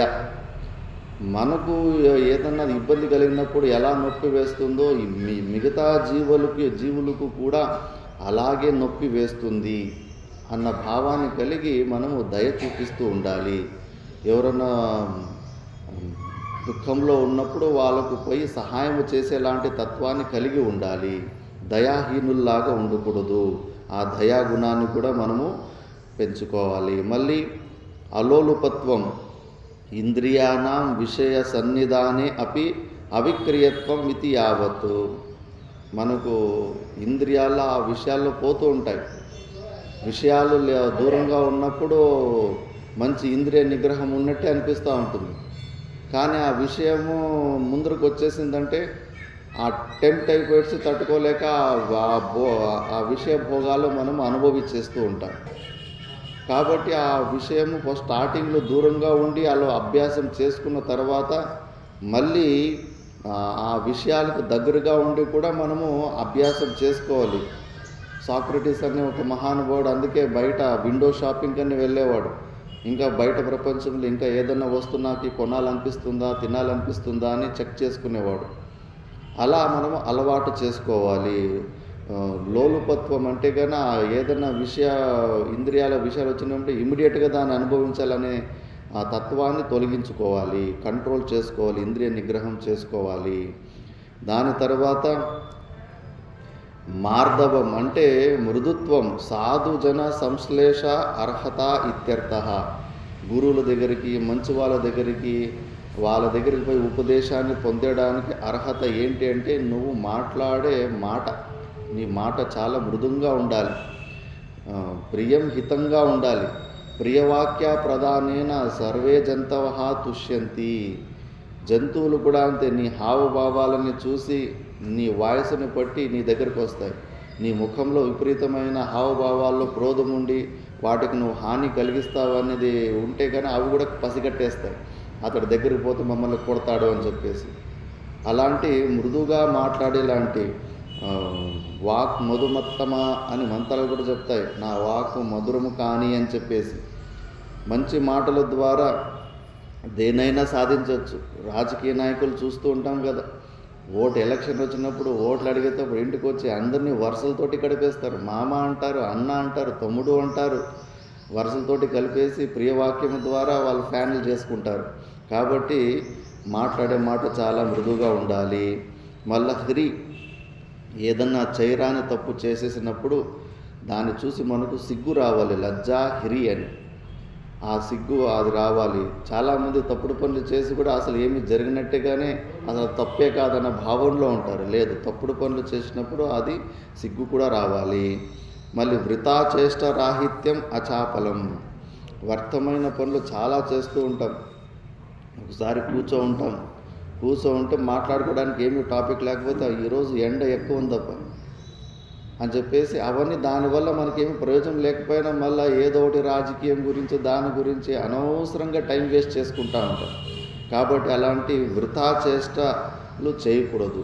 ఏదన్నా చేస్తే కన్నా మన శరీరంలో ఉన్న ఎనర్జీ దేనికన్నా వాడితే ఆ పరమాత్మునికి పొందడానికి, మోక్షాన్ని పొందడానికి ఉపయోగించుకోవాలి. వ్యర్థమైన చేష్టలు చేసి ఎనర్జీని లాస్ చేసుకోకూడదు.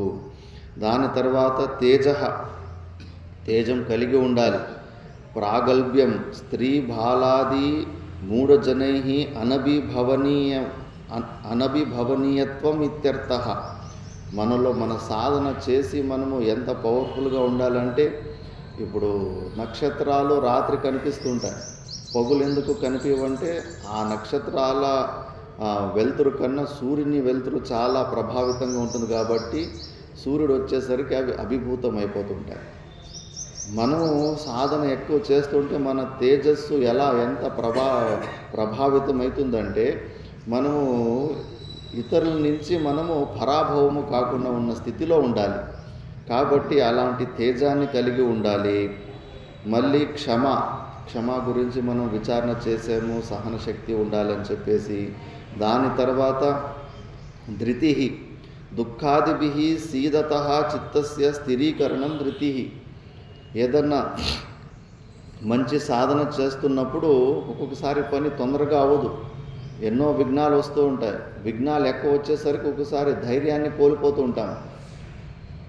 ఆ ధారణ శక్తిని ఎంతోమంది మధ్యలోనే వదిలేస్తుంటారు. అలా కాకుండా అలాంటి దుఃఖాదిభిః సీదతః, దుఃఖాలు వచ్చినప్పుడు కూడా చిత్తస్య స్థిరీకరణం మన సాధనను మాత్రం మనము ఆపుకోకూడదు, ప్రయత్నము చేస్తూనే ఉండాలి. అలాంటి ఒక ధృతిని స్థిరమైన చిత్తాన్ని మనము కలిగి ఉండాలి.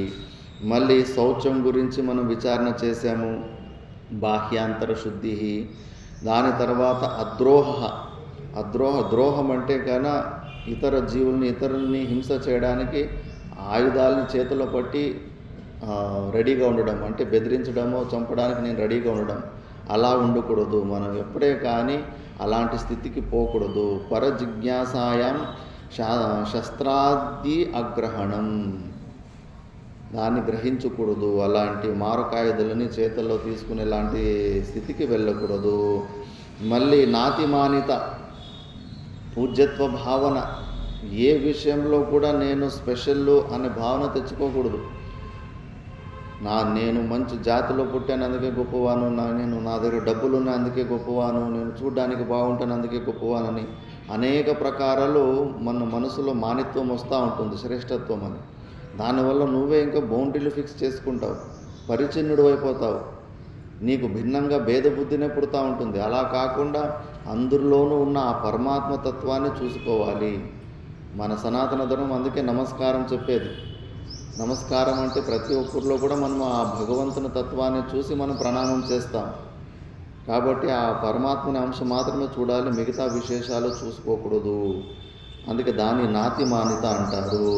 ఇలా 26 దైవీ సంపత్తులు, 20 అమానిత్వాదులు 2 కలిపితే కన్నా ఒక 6 రిపీట్ అయినప్పటికీ ఒక 40 వాల్యూస్ ఉన్నాయి. ఈ 40 లక్షణాలు కలిగి ఉంటే గురుగారు శిష్యుడు అడిగిన ప్రశ్నలకు సమాధానం చెప్పడానికి ముందు ఫస్ట్ నీలో ఈ అర్హతలు ఉండాలని చెబుతున్నారు.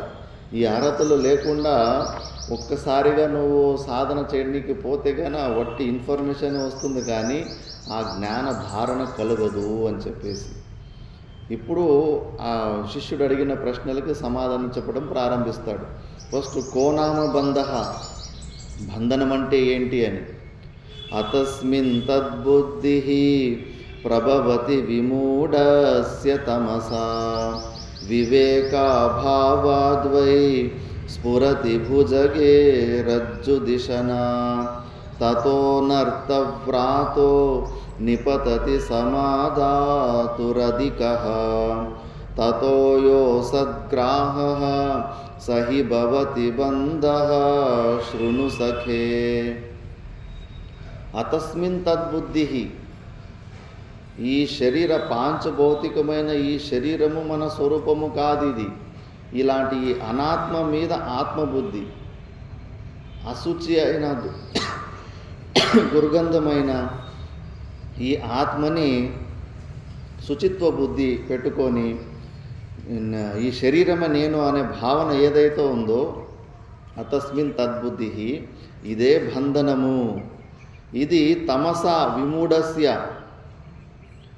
అజ్ఞానం వల్ల తమోగుణము ఎక్కువ ఉండడం వల్ల మనకు ఇలాంటి మూఢత్వం వచ్చింది. వివేకాభావాద్వై స్ఫురతి. మరి ఈ శరీరంతో పెట్టుకున్న తాదాత్మ్యం మరి ఏమి అంత మంచిది కాదు. ఎంత డేంజర్ అంటే భుజగే రజ్జు దిశన. తాడుని పాము అనుకోవడం కాదు, పాముని తాడు అనుకోవడం, ఇది చాలా డేంజరు.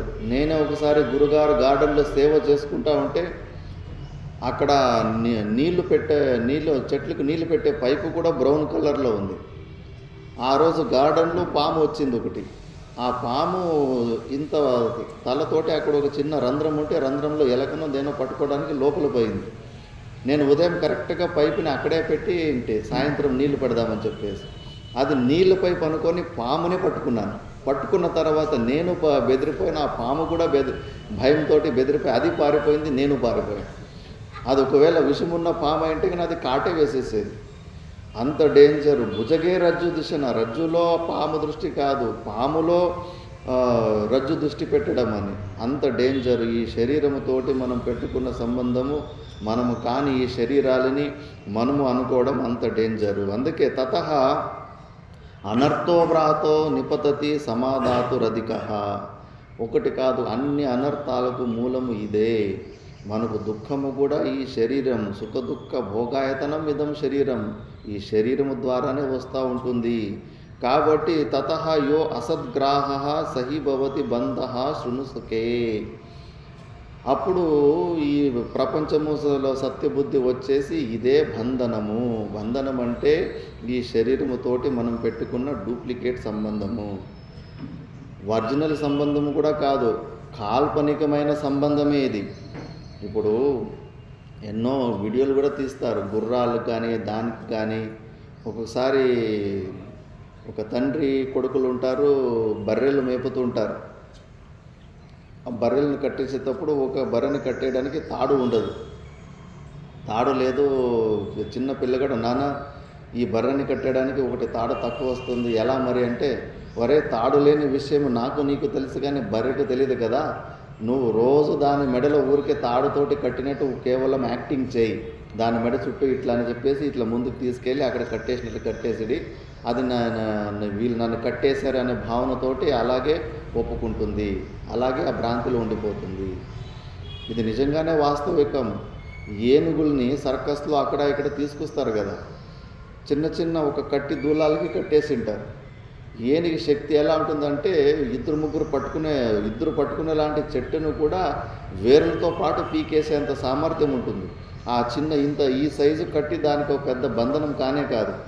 అయినా దానికి కట్టేస్తే కానీ అది ఎక్కడా పోకుండా అక్కడే ఎందుకు ఉంటుందంటే, దాని చిన్న వయసులో ఉన్నప్పుడు ఆ కట్టికి ఆ గూటానికి కట్టింటారు. అప్పుడు దానికి అంత శక్తి ఉండదు, అది గుంజడానికి ప్రయత్నం చేసి ఉంటుంది, అప్పుడు దాన్ని గుంజలేకపోయి ఉంటుంది. ఇంకా అలా గుంజి ప్రయత్నం చేసి ఇంకెంత గుంజినా నేను తప్పించుకొని పోలేనని చిన్నప్పుడు అది నిశ్చయం అయిపోయింటుంది. ఆ భ్రాంతి సత్య వరకు అలాగే ఉంటుంది. సత్య వరకు మళ్ళీ అదే చిన్న సైజు కట్టికే కట్టేస్తూ ఉంటారు. కట్టేస్తే మాత్రం అటు ఇటు పోలేదు అది, ఎందుకంటే అది ఆ భావన అలా అయిపోయింటుంది. కాబట్టి ఆ చిన్న పిల్లోడు కూడా అంతే, ఆ బర్రెని అలా కట్టేశాడు. మళ్ళీ ఉదయం అన్ని బర్రెలకు తాడు విప్పి బయటికి తోలితే దీన్ని వాడు వాస్తవికంగా కట్టేయలేక దీన్ని విప్పకుండానే అలాగే తోలనీకి ప్రయత్నం చేశాడు.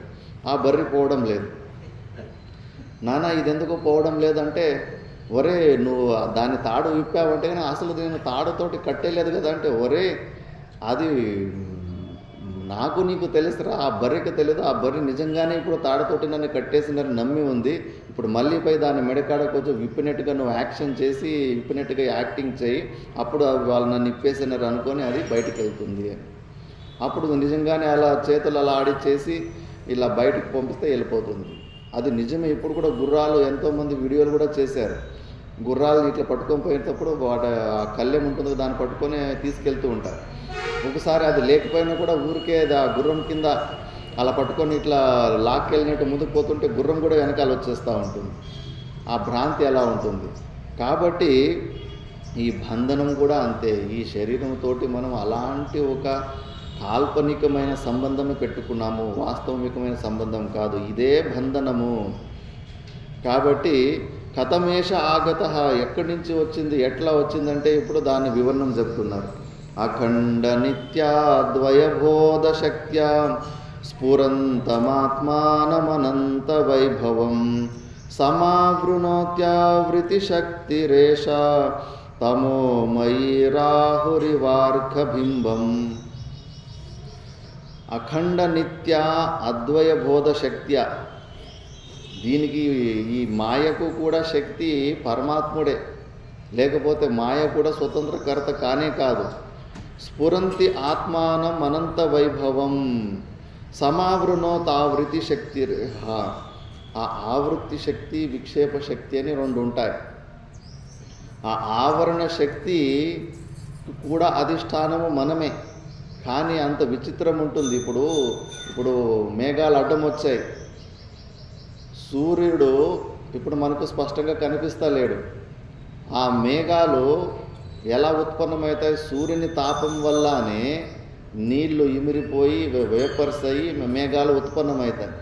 సూర్యుడి నుంచి పుట్టిన మేఘాలు సూర్యునినే కప్పి వేసినట్టు అవుతుందా లేదా?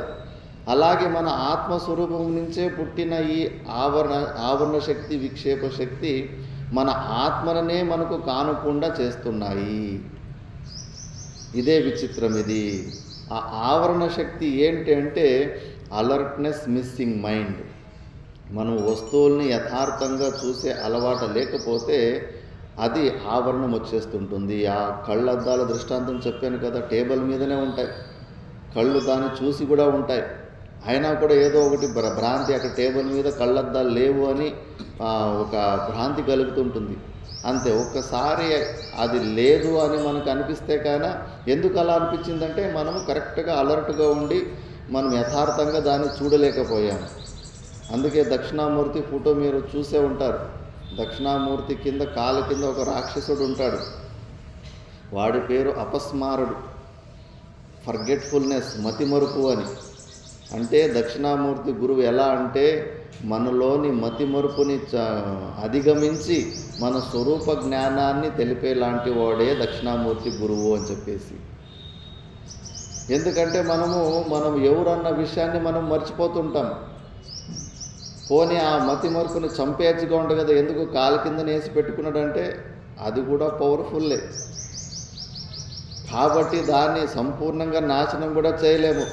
కాబట్టి మనము ఎప్పుడూ మన స్వరూపాన్ని మనము గుర్తు తెచ్చుకుంటూ ఉంటే ఆటోమేటిక్గా ఆ మతిమరుపు అనేది అణిగబడి ఉంటుంది. కాబట్టి మా గురుగారు మాకు చిన్న చిన్న సేవలు చెప్పేవారు. ఒకసారి ఫస్ట్ సేవ నాకు స్ట్రీట్లో బయట ఒక లైట్ ఉంటుంది, లైట్ను మాత్రం ఆఫ్ చేసే సేవ ఇచ్చింది. ఒక్కొక్కసారి తొందరగానే లైట్ ఆఫ్ చేసేసేవాడిని, ఒకసారి 6:30 అయ్యే వరకు బాగా వెలుతురు వచ్చిన తర్వాత లేట్గా ఆఫ్ చేసేవాడిని, ఒకసారి 11 గంటలకి ఆఫ్ చేసేవాడిని, మర్చిపోయేవాడిని. ఒకరోజైతే సంపూర్ణంగా బంద్ చేయలేదు. గురుగారు అలాగే చూస్తున్నారు. మళ్ళీ సాయంత్రం అయ్యేసరికి ఆటోమేటిక్గా అది ఆన్లోనే ఉంది కంప్లీట్గా. ఒక వారం రోజుల తర్వాత పిలిపించి, ఏం నాయనా సాధన బాగా జరుగుతుందంటే, బాగా జరుగుతుంది గురుగారు అని. నీ ముఖం జరుగుతుంది, ఇచ్చిన ఒక సేవని సరిగ్గా చేయలేకపోయావు నువ్వు. ప్రతిరోజు ఏ సమయానికి నేను లైట్ బంద్ చేసానో మొత్తం చెప్పారు. నేను మర్చిపోతుని గురుగారు అని ఒక మాట అన్నాను. ఏమన్నా?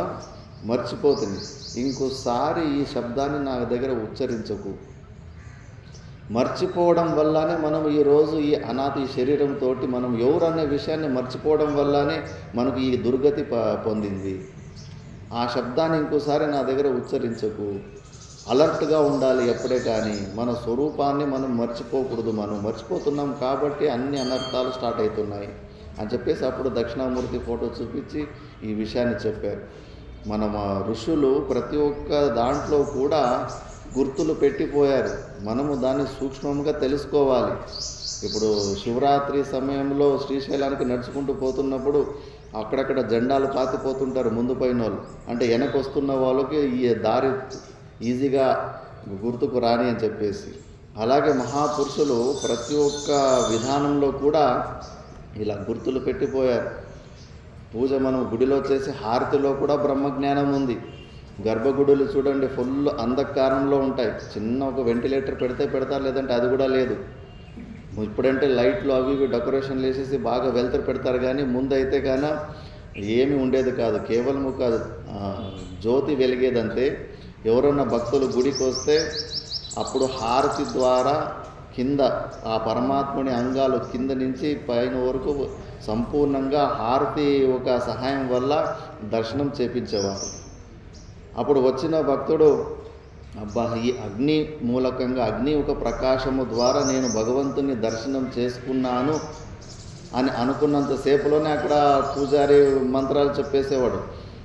నా తత్ర సూర్యో భాతి నా చంద్ర తారకం నేమా విదితో భాంతి కుతోయమగ్ని యస్య భాస సర్వమిదం విభాతి అని.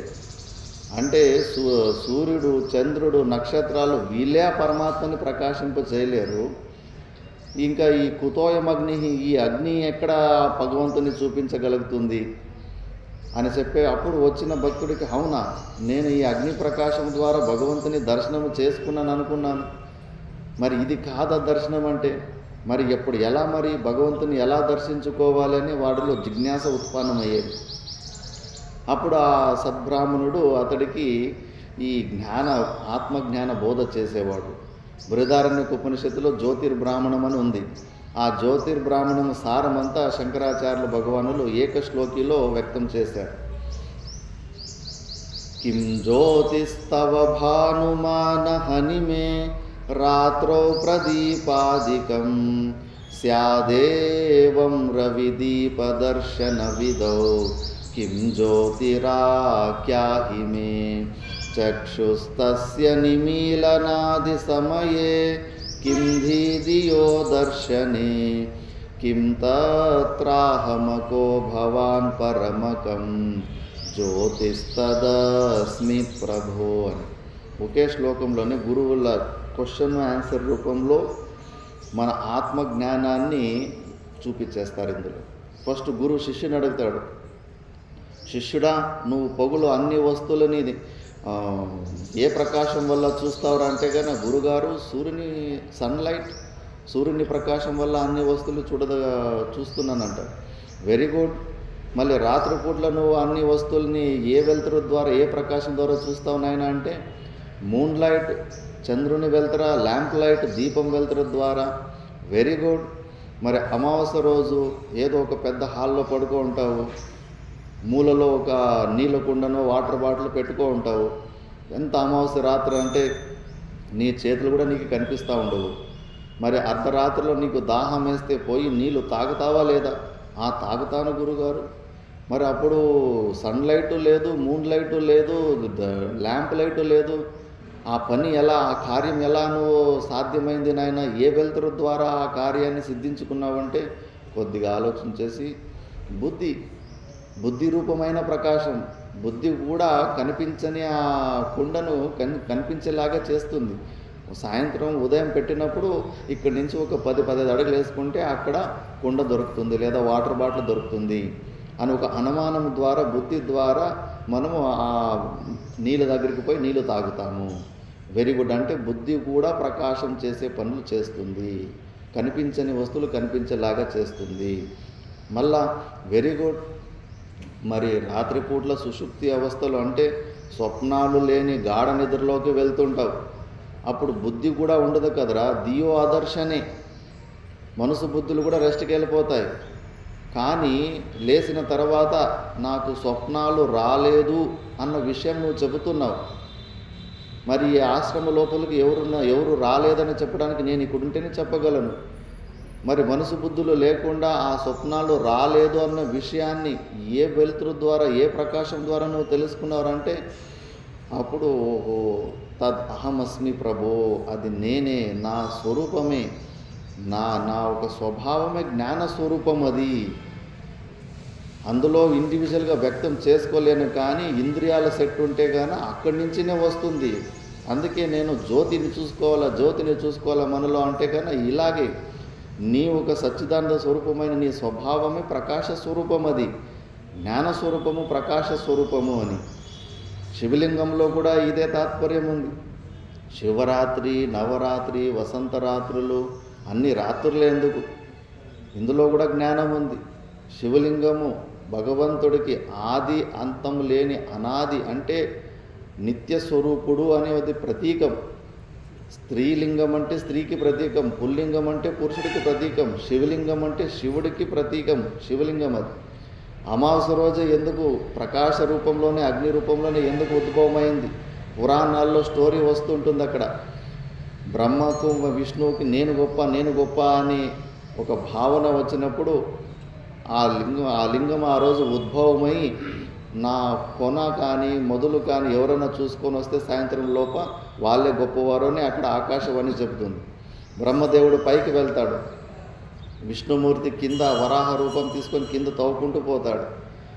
సాయంత్రం లోపల దొరకదు దాని ఎండ్ ఎక్కడుందని. బ్రహ్మదేవుడు పైకి పోకుండా పైనుంచి అది కేవడా ఫ్లవర్ అంటారు దాన్ని, ఆ ఒక పువ్వు అధిష్ట దేవత మళ్ళీ గోమాత కిందకు వస్తూ ఉంటాయి. ఇంకా బ్రహ్మదేవుడు అడుగుతాడు, మీరు ఎక్కడి నుంచి వస్తున్నారంటే మేము కూడా కొన చూడాలని చూసాము, ఎన్నో కల్పాలు అయిపోయినాయి, మాకు దొరకలేదు, అందుకే తిరిగి వాపసు వచ్చేస్తున్నామని. సరే అని చెప్పేసి ఇందులో నేను ఓడిపోతానని చెప్పేసి నేను కిందకి వెళ్తాను, అక్కడ మీరు నాకు అబద్ధమైన సాక్షి చెప్పాలి అంటారు. వాళ్ళు ఫస్ట్ భయపడతారు అబద్ధం చెప్పడానికి, చెప్పకపోతే నేను మిమ్మల్ని చంపేస్తానని బెదిరిస్తాడు. ఇంకా సృష్టికర్త కదా, మరి భయపడాల్సి ఉంటుంది. సరే నేను కిందకు వచ్చి అబద్ధం సాక్షులు చెబుతారు. ఆవు మూతితోటి అబద్ధం చెప్తుంది, తోకతోటి కాదని చెప్పింటుంది. అందుకే ఆవుకు ఫ్రంట్ భాగంలో పూజ చేయరు, వెనక భాగంలోనే ఎక్కువ పూజ చేస్తూ ఉంటారు. అక్కడ నిర్ణయం అవుతుంది. ఈ పురాణాల స్టోరీలో ఏంటంటే భగవంతునికి అనాది అనంతమైన భగవంతుడు, ఆది లేదు అంతం లేదు, నిత్య స్వరూపుడు భగవంతుడు, నిత్యుడు అని ఈ పురాణం వల్ల మనకు తెలుస్తుంటుంది. దాని ఒక సింబల్ రూపంలోనే మనకు శివలింగం ఉంటుంది. ఆ శివలింగాన్ని మనం పూజ చేసుకొని ఈ రహస్యం తెలుసుకున్న రోజు ఆ నిత్యమైన ప్రకాశ స్వరూపమైన పరమాత్ముడు మనలోనే ఉన్నాడు, ప్రకాశ రూపంలోనే ఉన్నాడు అని చెప్పేసి ఇలా బ్రహ్మజ్ఞానం ఉంటుంది. అందుకే ప్రతి ఒక్క దాంట్లో కూడా మన సనాతన ధర్మంలో ఈ ఆత్మజ్ఞానాన్ని గుర్తుల రూపంలో వదిలిపెట్టిపోయారు. కాబట్టి మన ఆత్మ అధిష్టానంలోనే ఈ ఆవరణ శక్తి వచ్చేసి ఉంటుంది. కాబట్టి అందుకే ఈ బంధనము కథమేష ఆగత అంటే కానీ ఈ ఆవరణ శక్తి వల్ల వచ్చింది మనకు అని సమాధానం ఇస్తారు. దాని తర్వాత ఇంకా కథం ప్రతిష్టాస్య అన్న దానికి ఆ జీవభావంలోనే మనము ఎక్కువ ఉండడం వల్ల ఆ ఆవరణాన్ని భంగం చేసుకోలేదు కాబట్టి అది అలాగే ఉంది. అనాది కాలం నుంచి మనము ఆ బంధంలోనే ఉండామని నెక్స్ట్ శ్లోకంలో చెప్తారు. తిరోభూతే స్వాత్మని అమలతరతేజోవతి పుమాన్ అనాత్మానం మోహాత్ అహమితి శరీరం కలయతి తతః కామ క్రోధ ప్రవృత్తి విరమం బంధకగుణైః పరం విక్షేపాఖ్య రజసవురుశక్తిర్వ్యథయతి. ఒక్కసారి ఆవరణ శక్తి మన స్వరూపాన్ని కప్పేసిన తర్వాత విక్షేప శక్తి మన చేత అనేక కర్మలు చేపించేస్తుంది. ఆ కళ్ళద్దాల దృష్టాంతంలోనే ఒకసారి కళ్ళద్దాలు టేబుల్ దగ్గర ఉండి కూడా లేదు అని ఆవరణ శక్తి వచ్చి లేదు అని నిర్ణయం అయిన తర్వాత ఆ కళ్ళద్దాలు అక్కడ వెతకడం, సెల్ఫ్లో వెతకడం, అక్కడ చెట్టు కింద కూర్చోండి అక్కడేమన్నా మర్చిపోయినానని ఎంత పరిశ్రమ చేపించేస్తుంది ఆ జ్ఞానం. అలాగే మనము మన పరమానంద స్వరూపులైన మన స్వరూపంలో నేను ఆనందంగా లేను, నేను పరిపూర్ణుని కాను, నేను పరిచ్ఛిన్నుని అల్పుని అని అజ్ఞానం వచ్చిన తర్వాత నేను పూర్ణత్వం కోసము ఆ పరమానందం కోసము బయట మళ్ళా అనేక పరిశ్రమలు చేపించేస్తుంది. దాన్నే విక్షేప శక్తి అంటారు. దాని తర్వాత ఒక్కసారి అనాత్మానం మోహాద్ అహమితి శరీరం కలయతి. అనాత్మైన ఈ శరీరంలో మోహము ద్వారా నేను అని భ్రాంతి పుడుతుంది. పుట్టిన తర్వాత ఇంకా కామ క్రోధ లోభ మద మాత్సర్యాలు ఇవన్నీ వచ్చేసి ఇవన్నీ ఇంకా ఎక్కువ బంధక గుణై పరం విక్షేపాఖ్య రజస ఉరు శక్తిర్వ్యతయతి. విక్షేప శక్తి మనల్ని హింస పెడతా ఉంటుంది, మన చేత అనేక పరిశ్రమలు చేపిస్తూ ఉంటుంది, ప్రవృత్తి పరకమైన కర్మలు ఎక్కువ చేపిస్తూ ఉంటుంది అని ఇక్కడ చెప్పారు. మిగతా విషయాలు మిగతా ప్రశ్నలకు మనము సాయంత్రం సెషన్లో మనము విచారణ చేసుకుందాం. ఓం సహనావవతు సహనో భునక్తు సహ వీర్యం కరవావహై తేజస్వినావధీతమస్తు మా విద్విషావహై. ఓం శాంతి శాంతి శాంతి.